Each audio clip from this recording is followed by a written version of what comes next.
From AccuWeather.com, this is AccuWeather Daily, a brief host-read article. It's weather news in a nutshell. The huge swath of wetlands known as the Everglades covers 7,800 square miles of southern Florida, an area about the size of New Jersey. With the state experiencing its worst drought in 13 years, parts of the Everglades are drying up. At Everglades Alligator Farm off US 1, 30 miles south of Miami, airboat rides have been suspended because, there's no water. Airboats use large fans to propel themselves across waterways. The farm, which is still open for educational exhibits and shows, wrote on its Instagram account that this drought not only is impacting tourism, but also puts stress on native wildlife and increases the risk of wildfires. Nearly the entire state, or 84% of it, is in a moderate, severe, or extreme drought, which has not happened since 2012, when the entire state had that category. Most of the Everglades drought is labeled extreme by the U.S. Drought Monitor. 40 miles to the north at Max Fish Camp, airboat tours have also stopped. Wildlife is overcrowding in remaining water pockets, with algae consuming all the oxygen, causing some fish kills. Unfortunately, the drought will continue for at least another month in southern Florida.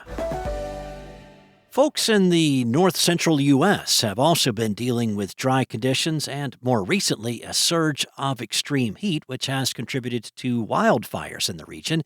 However, AccuWeather meteorologists are saying that some relief is on the way, at least in the short term.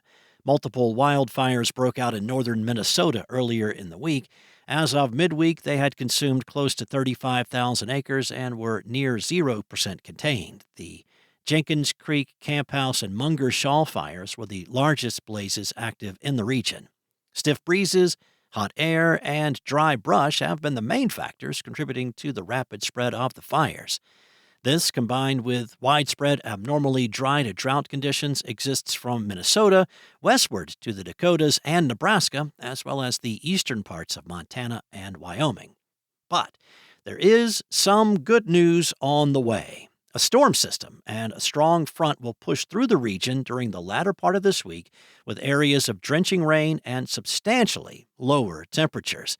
A general 1 to 2 inches of rain, with some pockets between 2 to 4 inches of rain may fall, will target some of the most extreme drought-stricken areas of the western and central Dakotas and north-central Nebraska from Wednesday through Friday.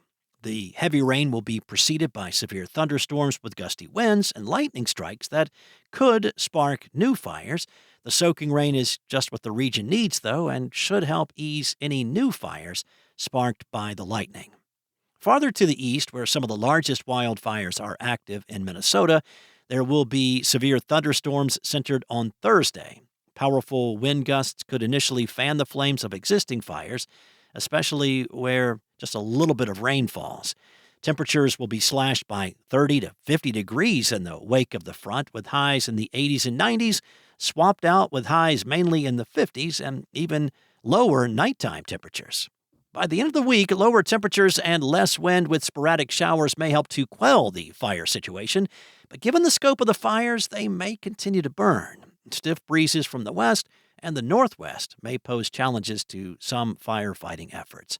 Anywhere between 1/4 inch to 3/4 of an inch of rain is projected to fall on most of Minnesota and northwestern Wisconsin through the end of the week. Locally, higher amounts are possible. Much more rain would be needed to alleviate the abnormally dry, drought, and wildfire risk in the region moving forward over much of the northern plains and parts of the upper Midwest. That's all for now. You can find more regional forecasts and science-based articles at AccuWeather.com. And for your local forecast at your fingertips, download the AccuWeather app. Enjoy the rest of your day. I'll be back tomorrow with more from AccuWeather.